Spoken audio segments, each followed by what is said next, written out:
दर्शक बंधु आम नूतन गृहटी जो निर्माण करने जाऊे से गृह निर्माण पूर्वर आमको क्यों सब नीति नियम प्रति दृष्टि दबा पड़ो दृष्टि दबार आवश्यकता रही संपर्क में आज स्वतंत्र उपस्थापना को मु हार्दिक स्वागत जनाऊँ ज्योतिर्विद सुधीर।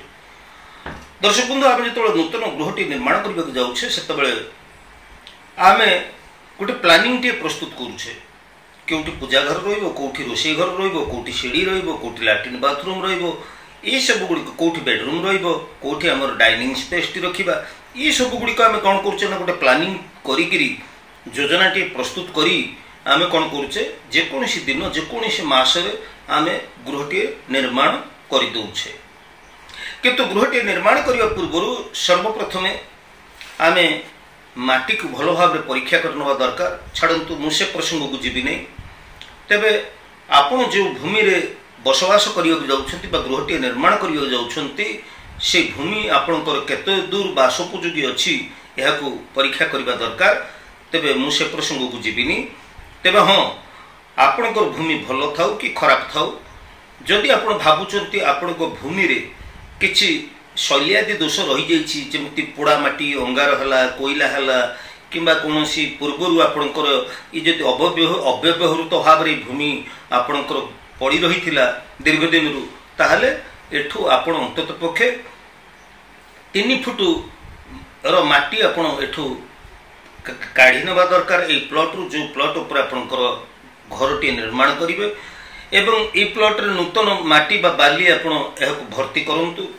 तेरे दर्शक बंधु नूतन गृहटी निर्माण करने पूर्व प्रथम भूमि की कर्षण करने कथा कहुई भूमि की प्रथम भल भाव कर्षण कर जहाँ कहुए आप माटी की खुशई दिंतु एवं ये माटी रे आपण किछि राशि बा जहाँ को खसा बेली कहती राशि बेली कहती ये राशि किछि आपण बुणी दिंतु एवं आपण प्रतिदिन जल सिंचन करंतु किछि दिन पर आपणकर ये राशि गछ गुड़िक खसा गछ गुड़िक जिते आपंकर 2 पत्र विशिष्ट हो गोरु पल चरई ने एवं गोरुटी आपंकर जिते खसा गछ को राशि गछ को खाइब एवं जिते गोबर पकेब गोरु ये गोबर पकेबार 21 दिन पर यह जो फिंपी मारी 21 दिन पर ये भूमिटी आमर बासोपयोगी भूमि रे परिणत हो जाए।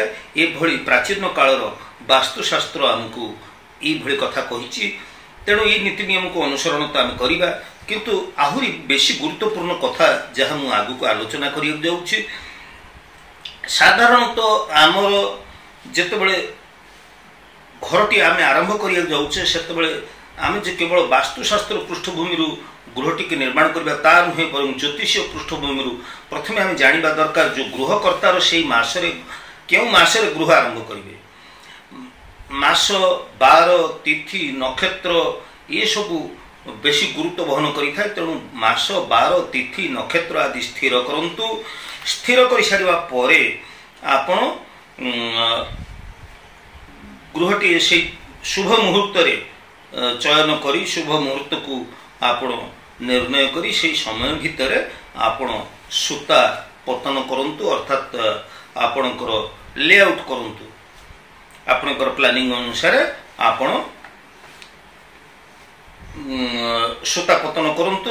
तेबे हाँ दर्शक बंधु तेबे एठी टिके भूमि पूजन मध्य आवश्यकता रही घट स्थापन ये घट स्थापन आपण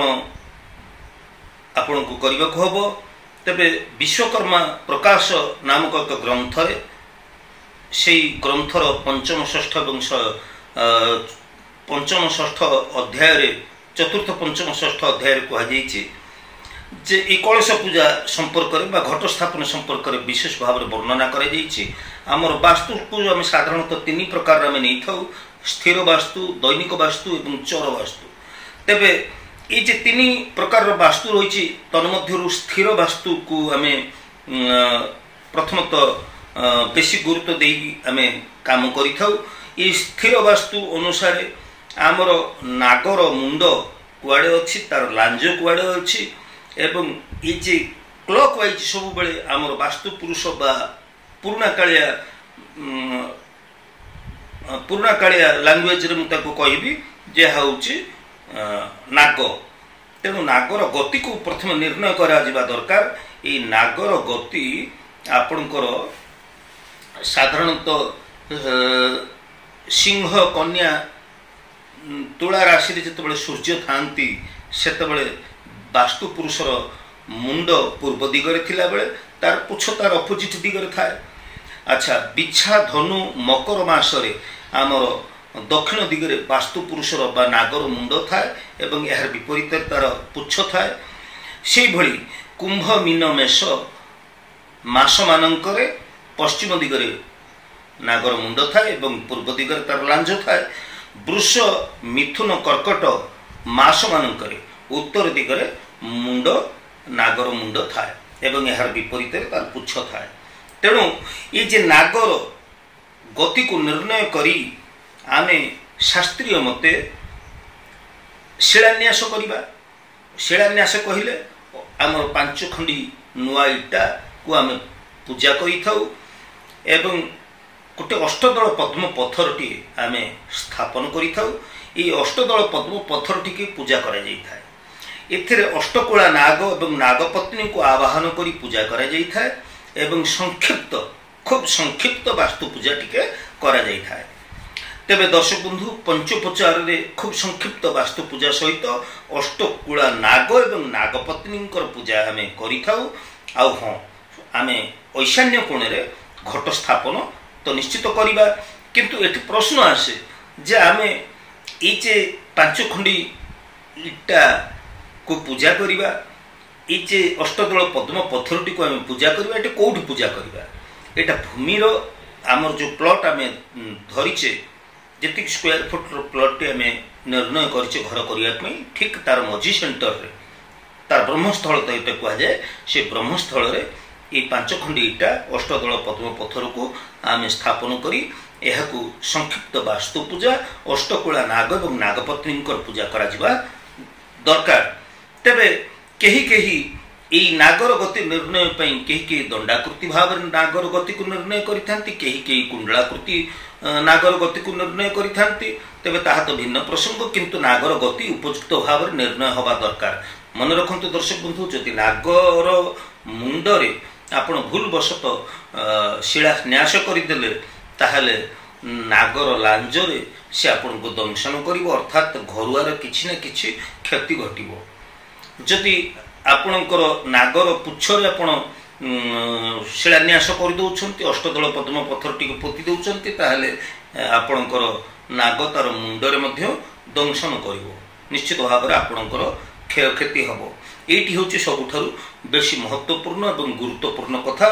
तेरे दर्शक बंधु आपण माने बुझी पारुथिबे जे ई नागर गति निर्णय करबा आपण लेआउट कर दउचंती, आपण कोण मोड़ भांगी दउचंती, आपण भाबुचंती मो घर मु शास्त्रीय विधि विधान रे मु भूमि पूजा कर देली, मोर जोठी इच्छा सेठी कलश बसई देली, जोठी इच्छा सेठी मोर पत्थर टिके पोती देली। ये भूल आपण करंतु नाही। प्रथमे शास्त्रीय विधि विधान को आखि आगे रखी सबुठारु महत्वपूर्ण तथा गुरुत्वपूर्ण प्रसंग होची जे उपयुक्त स्थान रे हमको शिलान्यास करने को पड़ो। एवं ये शिलान्यास जो आम करवा, शिलान्यास नागर गति को निर्णय करी आम शिलान्यास करवा एवं यह शुभ मुहूर्त करा दरकार। तेबे शास्त्रीय मतरे गोटे छोट घट बा कलसी रे आपणकर कलश मध्य पंचरत्न पंचशस्य विभिन्न प्रकार वनौषधि जथा जथा जटामांसी गुढ़ हलदी चंदन नागर मेथा दुर्बा गुड़ीचिलता निर्माल्य ये सबू द्रव्य गुड़ी को आम जो अष्टदल पद्म पत्थरटी को स्थापन करवा से ब्रह्मस्थल ये घटटी को आम रखिकी या क्षीर एवं कंचा क्षीर एवं पैड़ आदि जल दे यह आम अर्घ्य प्रदान करके माटी को आम पोती दबा। तेबे ध्यान दबा जे आम एभली गोटे जगह निर्णय करवा जमती यह नागर हृदय बा तार उदर भाग रे रहउथिबो। सेथिपई आमे एते विभ्रांति न होई जदि आमर प्लॉटर ठीक मझिरे ब्रह्मस्थल आमे स्थापन करिबा आमर शिलान्यास करिबा अष्टदल पद्म पत्थर को स्थापन करिबा ताहले एथिरे कोनोसी भूल हबो नाही। तेणु दर्शक बंधु मु आशा करूछि बुझी पारुथिबे जे ई जो शिलान्यासर बा आपणकर भूमि पूजनर कौन रही विशेषत्व बा कौन रही यार महत्व। तेज दर्शक बंधु आज उपस्थापनाटी आपको केमती लगे भावुचे आपण मैंने जब नुआ गृहटी आरंभ करने जाऊँगी ये वीडियो निश्चित भाव में आपण मान उपकार आसीपर आपण एभली लोक बाछंतु जो लोक नागर गति निर्णय करें आपणकर शुभ मुहूर्त शुभ तिथि बार नक्षत्र आदि निर्णय करें आपणकर ठीक जगार नागर गति निर्णय कर ठीक जगार शिलान्यास करें। ये थिला आज वीडियो वार्ता। तेबे आज उपस्थापन केमती लगे आपन सुचिंतित मतामत अपेक्षा ज्योतिर्विद सुधीर। जय जगन्नाथ।